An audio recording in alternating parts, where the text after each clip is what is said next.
Alors bonjour à tous. Je vais commencer par me présenter. Je vous avoue que je suis un petit peu impressionnée. C'est ma première fois devant un auditorium en fait dans cette configuration. Je m'appelle Pascale Blanchard. Je suis consultante dans une banque privée en Suisse et je fais partie d'un centre agile avec plein de super coachs agiles avec qui j'ai la chance d'évoluer. Et avec lesquels on fait évoluer et on accompagne la transformation agile de cette banque.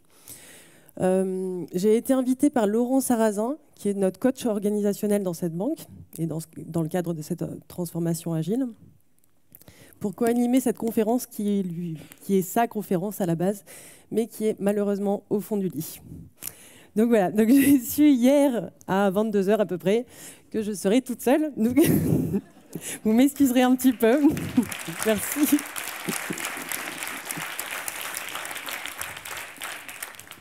Merci. Ouais, cool. Alors, juste une petite présentation sur Laurent. Vous m'entendez bien ? Vous n'hésitez pas, dès que je bafouille un peu trop, qu'une instruction n'est pas claire, vous levez la main, vous n'hésitez surtout pas. Donc, Laurent Sarrazin, coach organisationnel, qui en est à son 6e tome de Rupture 12. Je pense qu'il y en a certains d'entre vous qui le connaissent. Voilà. Et puis, donc absent, malade, désolé surtout, vraiment, vraiment désolé.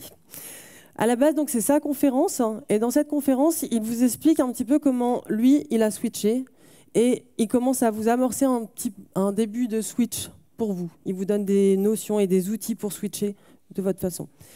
Moi, ce que je vais faire, en fait, c'est vous expliquer comment moi, j'ai switché grâce aux outils de son switch, et essayer de vous amorcer quelques outils pour switcher également. OK ? Alors, pour commencer, je vais vous proposer de vous mettre par deux, avec votre voisin ou votre voisine.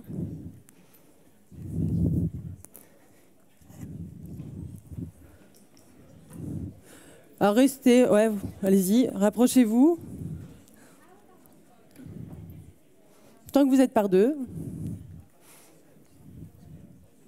Si vous ne connaissez pas la personne, c'est encore mieux.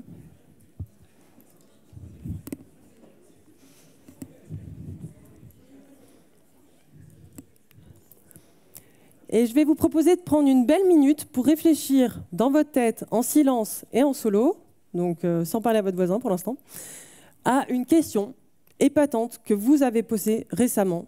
Et si ce n'est pas récemment, et que il y a un petit peu plus longtemps, n'hésitez pas. Si vous bloquez, vous pouvez également réfléchir à une question qu'on vous a posée, que vous avez reçue et que vous avez trouvée épatante, qui vous a émerveillé et qui a déclenché quelque chose. D'accord ? Je vous laisse une minute en silence.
Ok, je sais, c'est pas évident.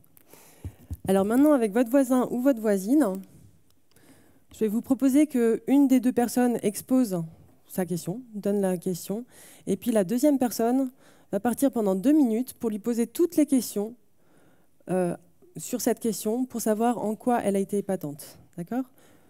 Donc elle va explorer en fait ce qui a fait que cette question a été épatante pendant 2 minutes, tranquillement. Et vous posez plein de questions, et puis la personne qui a posé sa question peut répondre. Ouais. C'est bon ? Parti.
Ok, ça fait 2 minutes, je vous propose d'échanger. La personne qui a posé des questions propose sa question, et puis la deuxième personne explore en quoi la question a été épatante. C'est parti pour 2 minutes.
Voilà. Alors, l'étape suivante. C'est compliqué de s'arrêter, hein, une fois qu'on est parti. Alors, vous allez partager entre vous ce que vous avez trouvé particulièrement savoureux dans vos échanges avec votre voisin ou votre voisine. D'accord ? C'est-à-dire un petit peu, vous pouvez lui partager ce que vous avez apprécié dans sa question, partager sur les ressources que vous avez détectées chez cette personne. Ça verrait tout ce que vous avez trouvé d'intéressant et de savoureux dans cet échange. D'accord ? Je vous laisse 4 minutes, donc 2 premières minutes et puis ensuite 2 premières minutes. Comme ça, vous pouvez échanger sur les 2 questions. C'est tout clair ? Bon ? Ok, alors c'est parti pour 2 premières minutes. Je vous sonne un gong après. Ah non.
Ok, cela fait 2 minutes. Je vous demanderai d'échanger maintenant. Il vous reste encore 2 minutes.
Voilà, terminé.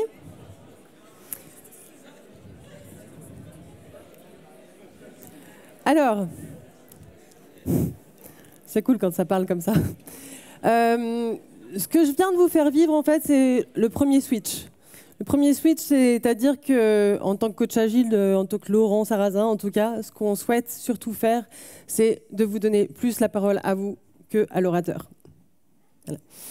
Donc déjà, c'était le premier switch. Ensuite, je vais essayer de retranscrire un petit peu l'histoire de Laurent. Laurent, il est arrivé dans l'agilité, je ne sais pas il y a combien de temps, il faudrait regarder sa conférence à lui plutôt, mais il y a longtemps, avec beaucoup d'outils. Et puis un jour, il a suivi une formation plutôt, de Alain Cardon, qui est ce monsieur-là, et qui donne des formations sur l'art véritable du maître coach. Et grâce à ça, il a pu se recentrer en fait sur un seul outil de coach, et le vrai, l'écoute. Et puis, surtout, l'art de poser des questions. C'est ce qu'on appelle. Alors moi, ce que j'ai fait, c'est que j'ai fait une sarrasination, parce que je ne suis pas passée par la formation. Vous voyez, il est beau le photomontage. Hein. Ouais, mais hier, 22h. Hein. Enfin, c'est pas mal. Donc moi, c'est ça. Ce qui m'est arrivé, c'est qu'en fait, il y a à peu près 2 ans, j'ai suivi une formation avec Laurent. Et puis, je me suis retrouvée à animer mon premier atelier de cette formation. 2 ans après, c'est moi qui anime ces formations-là. Et puis, je me suis lancée dans le grand bain et je suis arrivée dans le joli monde, en fait, le beau monde de l'agilité, grâce à cette personne. Et ce n'est pas de la pub, c'est vraiment de la reconnaissance. Hein, parce que je pense qu'il fait partie des personnes qui ont les vraies valeurs agiles, dans le sens où il partage son savoir, en fait, et puis il le donne réellement, en fait. Donc voilà, c'est pour ça aussi que je suis là. Grâce à sa confiance aussi. Alors, avant de continuer et de vous expliquer tout ce switch et vous expliquer les concepts qu'il y a derrière, je vais encore vous demander de travailler. Donc, je vais vous demander de vous mettre par 2, mais cette fois-ci avec une personne que vous ne connaissez pas. Alors, je vous laisse 1 minute quand même pour vous déplacer dans la salle.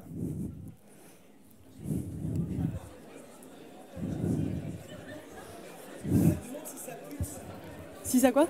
Ça pulse. Je sais pas comment le dire. Libération de ses capacités.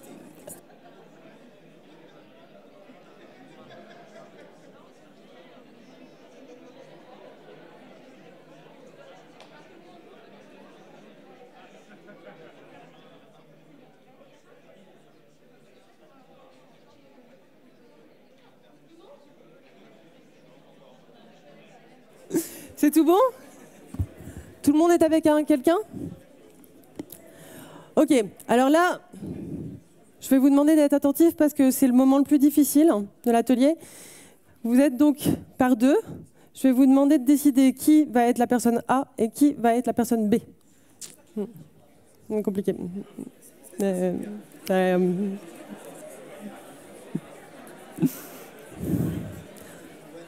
Ça ne devrait pas prendre plus de 20 secondes normalement. Ça a l'air compliqué. Ok. Alors, je vais essayer de ne pas me planter, mais voilà. Alors, la personne A va exposer un problème, va réfléchir à un problème ou à une situation sur laquelle il aimerait évoluer. D'accord? En tout cas, une situation qu'il aimerait faire évoluer. Une situation ou un problème qu'il est à l'aise de partager avec son voisin, son partenaire B. D'accord? Et puis ensuite, il va l'exposer. Et je vais lui demander en fait à cette personne de ne pas regarder, d'essayer de ne pas regarder les questions et de se laisser guider par les questions de son nouveau coach instantané. D'accord? Je vais vous donner une série d'outils, ça va être des questions. Donc la personne, attendez parce que là-dessus, la personne B donc, va explorer le problème de A, ou la situation a évolué de A, en posant les questions que je vais vous afficher. D'accord? Vous n'avez qu'à suivre le scénario, juste à défiler les questions.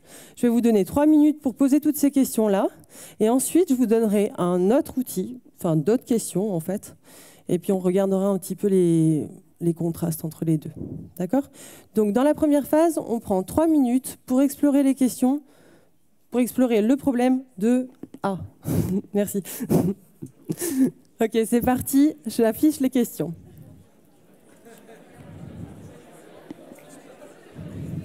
Regarde pas.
Ok.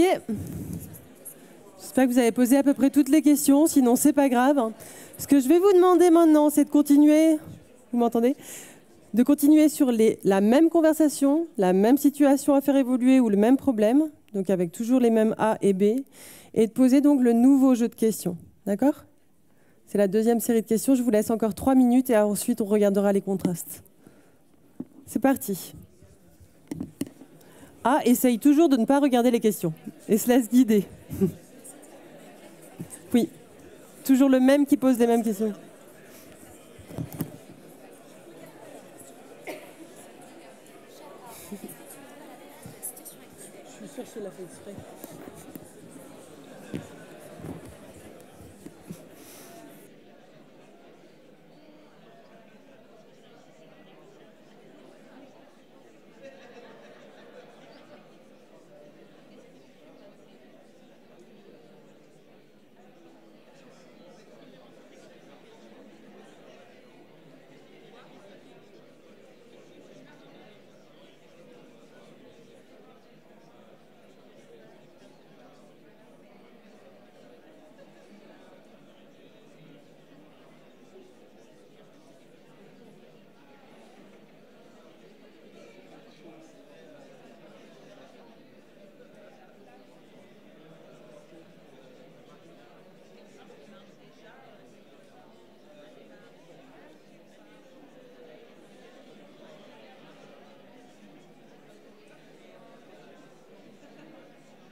Ok, ça y est.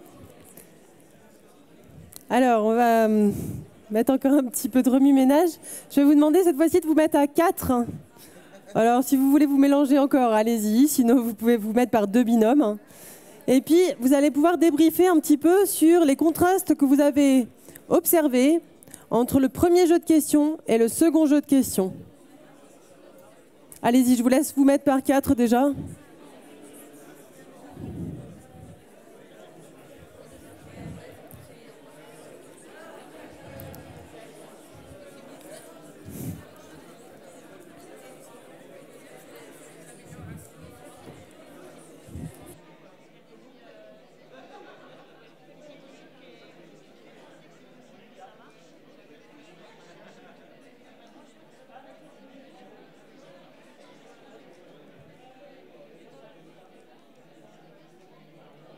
Ok, si vous êtes tous par 4, je vous ai mis des questions sur les slides pour que vous puissiez débriefer à partir de ces questions-là.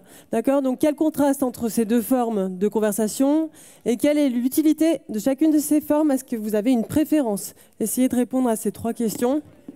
Je vous laisse 4 minutes pour répondre à ça, à 4.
Voilà, ça fait 4 minutes.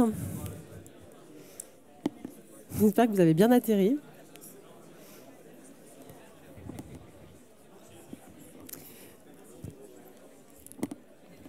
Alors, Premier jeu de questions. Alors, je ne peux pas débriefer avec vous tous, mais en gros, tout est orienté vers un petit peu tout ce que vous avez sur votre problème, d'accord? On va vraiment creuser dans le problème. Et deuxième question, c'est un petit peu sur ce que vous souhaiteriez à la place. Voilà, je ne sais pas si les contrastes étaient clairs pour vous, si les débriefs étaient bien. Je ne peux pas vérifier, je ne peux pas checker tout le monde, mais voilà. En tout cas, vous en aurez fait les constats que vous en avez envie. Alors, par rapport à tout ça, en fait, donc par rapport à ces questions et ces formes de questions, il y a Marie-Lie Adams. L'agilité, il y a valeur, transparence, c'est ça. Donc je vais vous avouer que je ne l'ai pas lu, mais c'est pas grave, j'ai les résumés de Laurent Sarrazin, moi, ça va.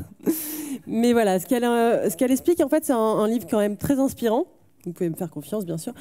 Et puis un de ses premiers principes, c'est de se dire que dès le moment où vous allez poser une question qui va vous être agréable, qui va être agréable pour vous, vous avez de fortes chances qu'elle soit agréable pour la deuxième personne, pour la personne à laquelle vous la posez. Alors, dans ce livre, elle donne aussi des exemples, elle donne des outils. Un outil intéressant, c'est le Q-Storming. C'est un outil en fait, qu'on peut utiliser quand on démarre un projet. Nous, au Centre Agile, on avait fait l'exercice pour lancer un Agile Fluency modèle, des diagnostics en fait, agiles. Voilà, se poser un petit peu toutes les questions auxquelles on souhaite répondre avant de se lancer tête et âme dans un projet, dans un nouvel outil ou ça peut être sur tout, en fait. Et donc, le but, c'est de se poser le plus grand nombre de questions, même des questions un petit peu rigolotes, et puis ensuite, d'élaguer pour prioriser les questions les plus importantes pour vous. C'est un exercice, si vous voulez regarder dans le livre ou me poser des questions, il n'y a pas de souci. Alors, deuxième chose intéressante dans son livre, c'est la choice map. Je ne sais pas si certains connaissent cette choice map, mais voilà, ce qu'elle explique surtout, c'est que vous avez deux chemins. Donc, elle appelle le chemin... Je crois qu'il y a un truc pour mettre la souris. Voilà. Non, j'y arriverai pas. Donc, le chemin qui va vers le bas, en fait, c'est ce qu'elle appelle un chemin qui est plus axé sur le jugement. Donc là, ça va être des questions assez focus sur le problème. De qui c'est la faute. On va vraiment creuser sur le problème. Et puis, il y a la question qui va être... Les questions qui vont être sur la route du haut, c'est vraiment les questions qui vont être vers l'apprentissage. Donc on va chercher à savoir comment se sortir d'une situation, comment réussir à résoudre le problème, et on va être vraiment orienté sur les solutions. Je ne sais pas si vous m'avez vu arriver, mais c'est tout ce qui est solution focus là. Voilà. Et après, on peut récupérer le chemin, bien sûr. Alors, passer par le chemin du bas, c'est complètement normal. D'accord ? Quand quelqu'un vient avec un problème, il n'y a pas de souci. On peut accueillir le problème. On n'est pas des bisounours. On accueille le problème. Et puis surtout, si vous lui dites qu'il n'a pas de problème, le débat va être vite clos. Donc, il n'y a pas de problème pour ça. Par contre, le but, c'est vraiment, à un moment, de pouvoir switcher vers le haut et vers quelle va être la solution. Si on reste dans le problème, on ne va pas s'en sortir. C'est ce qu'elle dit, en tout cas. Et c'est ce que je suis convaincue. Alors, inutile de se flageoler si on est dans la route du bas. Ça, c'est la petite image de Laurent. Oui. Bon, il n'est pas là, je peux. Voilà, non. Tout ça pour dire que c'est vraiment pas la peine de se flageoler. On est tous faits de cette manière. On a quelque chose qui est ancré dans les amygdales, hein, donc dans le cerveau reptilien, qui nous fait être vers la courbe du bas, vers la route du bas et être toujours orienté sur les problèmes. Et ça vient de la préhistoire. C'est ce qui nous a permis de survivre à l'époque de la préhistoire.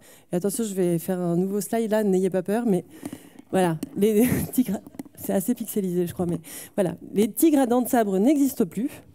Donc n'ayez plus peur d'aller voir les solutions. En fait, ce qui se passait avant, c'est qu'on était obligé de réfléchir problème pour ne pas se retrouver nez à nez avec, par exemple, un prédateur ou des choses comme ça, des dangers imminents. Donc on était toujours obligé d'y réfléchir, et ça, c'est resté dans nos amygdales. Donc c'est normal. Par contre, c'est un long chemin, mais il faut justement rééduquer son cerveau pour remonter sur la recherche de solutions. Alors voilà, la route du jugement, c'est un petit dessin, mais la route du jugement avec des questions qui vont vraiment être donc focus sur le problème. Pourquoi c'est un problème pour toi? Qu'est-ce qui ne va pas? Quelles sont les causes possibles? Qu'est-ce qui bloque? Qu'est-ce qui ne marche pas? Où est-ce que tu as foiré? Qui vont vraiment appuyer sur le problème. Et puis, ok, très bien, on peut être là-dessus. Mais par contre, à un moment, il faut réussir à switcher pour savoir qu'est-ce qu'on souhaiterait à la place. Et puis, qu'est-ce qui ferait penser que ce serait possible de l'obtenir? Qu'est-ce qui marche déjà? Quoi d'autre? Etc. Quel premier petit signe, etc. Je vais revenir sur toutes ces questions. On a un outil justement pour cadrer un petit peu quand on ne sait plus où on en est, des questions. Par exemple, après un customing, se dire, voilà, on en est où dans notre GPS de Solution Focus? Est-ce que nos questions sont constructives ou est-ce qu'elles sont non constructives et négatives? Donc toujours pareil, on essaye d'éviter les questions KO, ou alors on en a, mais ensuite on essaye de se rediriger vers le haut. Donc on a l'axe vertical qui est conversation constructive et conversation négative. Donc problème orienté et solution orientée. Et puis on a passé futur. Donc par exemple, qu'est-ce qui te donne confiance pour réussir ça? On va chercher un petit peu dans le passé, qu'est-ce qui a fait, qu'est-ce qui a déjà marché, qu'est-ce qui nous met en confiance. Et puis les questions vers quel est ton futur désiré, quel est ton meilleur espoir, etc. C'est celles-là qui sont vers le futur, le cadran du haut à droite. Voilà. Donc ça, c'est un petit GPS, une petite boussole si vous avez besoin. Donc voilà, là, ça vous en met quelques-unes dans les cadrans. Ce qu'il y a là, juste après, c'est une série de questions. Ce que je vous propose, c'est de les prendre, on va vous envoyer les slides, hein, évidemment, c'est de prendre ces questions-là et puis de faire un petit devoir maison et de regarder un petit peu si vous arrivez à les caser dans votre petit GPS, dans vos cadrans, voir un petit peu où elles sont. Si vous regardez là, juste après la conférence et que vous avez des difficultés, que vous voulez regarder un petit peu avec moi aussi, il n'y a pas de souci, on peut en discuter. Voilà. Alors, donc comme je vous disais, cerveau reptilien, amygdale, etc. Donc Solution Focus, c'est un langage. Donc, je peux le dire, l'anglais, c'est pas mon fort, mais du coup, il faut le pratiquer en fait. Et c'est quelque chose qui n'est pas forcément évident à mettre en place. Nous, par exemple, au Centre Agile, on a commencé à mettre en place du Solution Focus. On s'est beaucoup repris au départ. Maintenant, ça devient une évidence pour nous et on a tendance à même hacker tout ce qu'on fait en Solution Focus. Alors, toujours pareil, hein, on accepte le problème, mais par contre, on va essayer de voir un petit peu quelle serait la solution, qu'est-ce qu'il faudrait mettre en place, quel est notre meilleur espoir, et après de faire des petits pas. Je vais vous expliquer tout ça avec le manifeste Agile, ben voilà, juste là. Alors, le manifeste, pardon, pas le manifeste Agile, non. C'est le manifeste Solution Focus.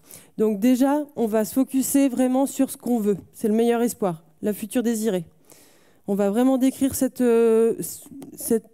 chose qu'on souhaite.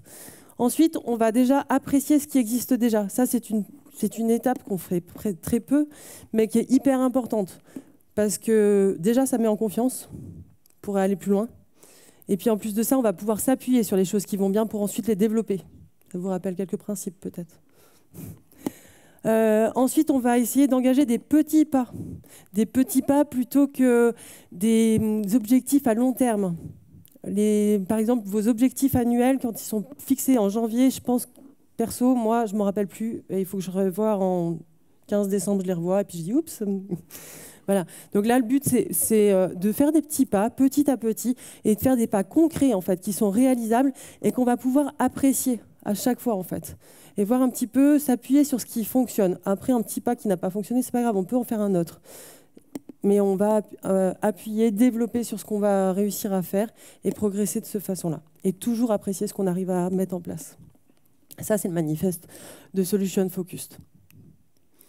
Alors, moi, ce que j'ai tendance à faire, donc je vous disais, une fois qu'on a le langage un petit peu, qu'on y croit, enfin moi, j'y crois beaucoup du coup, on hack certains outils, en fait, de l'agilité, etc., pour mettre du Solution Focus. Alors, Keep, Drop and Start, est-ce qu'il y a des personnes qui ne connaissent pas cet outil de rétrospective ? Oui, alors déjà une rétrospective, c'est un moment en fait qu'on va prendre pour réfléchir un petit peu sur la façon dont on a procédé. Donc comment on a collaboré par exemple dans une équipe, comment on a fonctionné, qu'est-ce qui a fonctionné, qu'est-ce qui n'a pas fonctionné et qu'est-ce qu'on voudrait améliorer. Donc le keep, c'est tout ce qu'on souhaite garder, qu'on souhaite développer, etc. et ancrer. Le drop, c'est tout ce qui ne va pas et qu'on veut jeter. Et le start, c'est qu'est-ce qu'on voudrait démarrer comme nouvelle expérience ou qu'est-ce qu'on voudrait mettre en place. D'accord ? Donc ça, Keep, Drop and Start, c'est un outil très très connu de rétrospective, je dirais même le plus connu. Et il y a une façon de le hacker. Je ne sais pas si vous le voyez tout de suite, mais Okay, mais je vais passer vite parce qu'il me reste plus beaucoup de temps. Voilà, le but en fait, c'est de prendre le drop. Ok, donc ça, c'est ce qu'on veut plus. Et puis à partir de là, vous avez mis tous les post-it ou toutes les actions que vous voulez mettre en drop. Et à ce moment-là, vous allez les hacker en start. Ok, très bien. On ne veut plus ça, mais qu'est-ce qu'on souhaite à la place? Et ensuite, on fera des petits pas.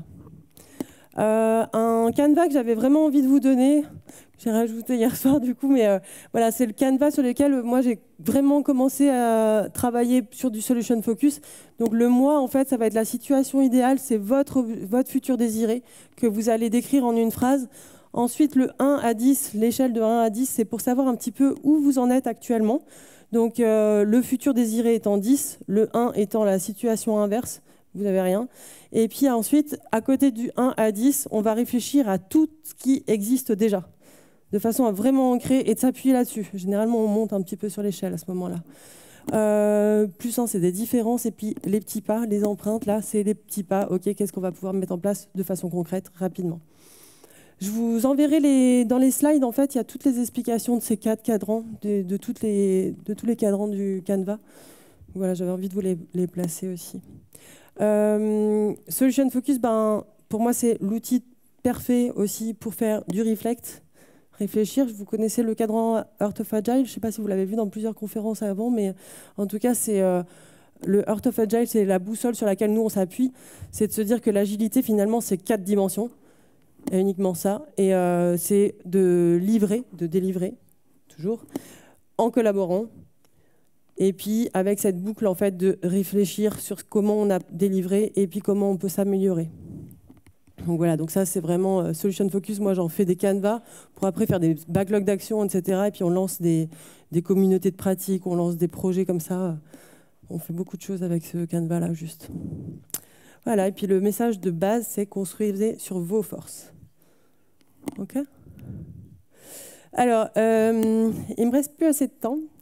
Mais ce que je vais vous proposer, c'est de prendre un petit moment après pour peut-être noter sur vos petits carnets est-ce que vous auriez des idées là tout de suite pour quel outil vous utilisez dans la vie de tous les jours et que vous aimeriez hacker.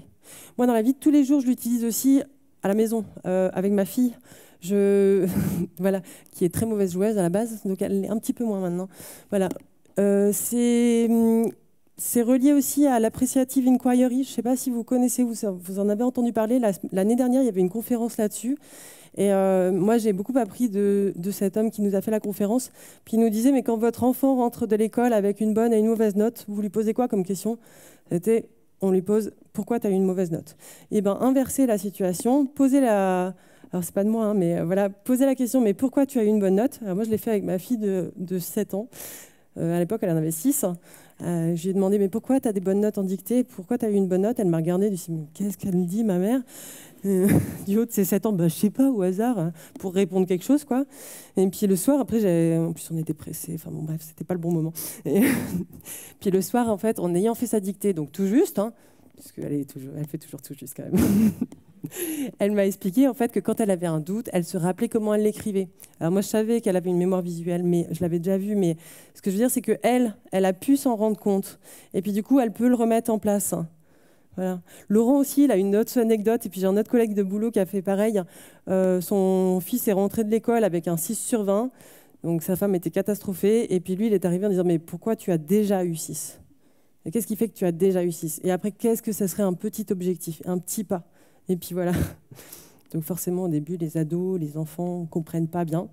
En couple, c'est moyen aussi, des fois, quand on a le sang chaud comme moi. Mais des fois, quand on prend du recul, ça peut être pas mal. Non, ouais, je l'utilise beaucoup, en tout cas. Voilà, et puis, il y avait encore une dernière question, mais ça sonne. Alors là, pareil, on vous a mis des références de livres qui parlent de Solution Focus. Là, 57 activités de Solution Focus, ça peut vous donner plein d'exercices, c'est en anglais. Ici, ça sera un petit cadeau de Laurent Sarrazin dans son futur bouquin. C'est un outil qu'on vient de découvrir, donc on ne maîtrise pas encore, mais qu'on aimerait bien tester parce qu'il nous rappelle beaucoup de choses de Solution Focus. Pareil, on peut en discuter après la conférence si besoin. Et puis, donc ça, je vous passe. Hein. Et puis, voilà, un petit débrief à la fin, c'est de savoir... alors, on n'aura pas le temps de partager tous ensemble. Parce que normalement, je vous fais des groupes. Mais par contre, vous pouvez réfléchir juste à vous demander qu'est-ce qui a eu de mieux pour vous depuis le début de cette session. Dans tout ce que vous avez aimé, qu'est-ce que vous avez le plus apprécié? Et surtout, qu'est-ce que tu te promets d'essayer et de mettre en place dès demain, dans les jours à venir, en fait. Voilà. Je vous conseillerais, bien sûr, vous pouvez partir, ça a sonné. Puis je ne suis pas une maîtresse, en fait, donc vous avez complètement le droit. Mais j'ai toujours rêvé de dire ça. Donc vous finissez vos devoirs. Et ça va mieux, je suis moins stressée. Merci beaucoup. Ah oui, et puis j'ai un autre slide. Merci beaucoup, vraiment, c'était très accueillant comme accueil.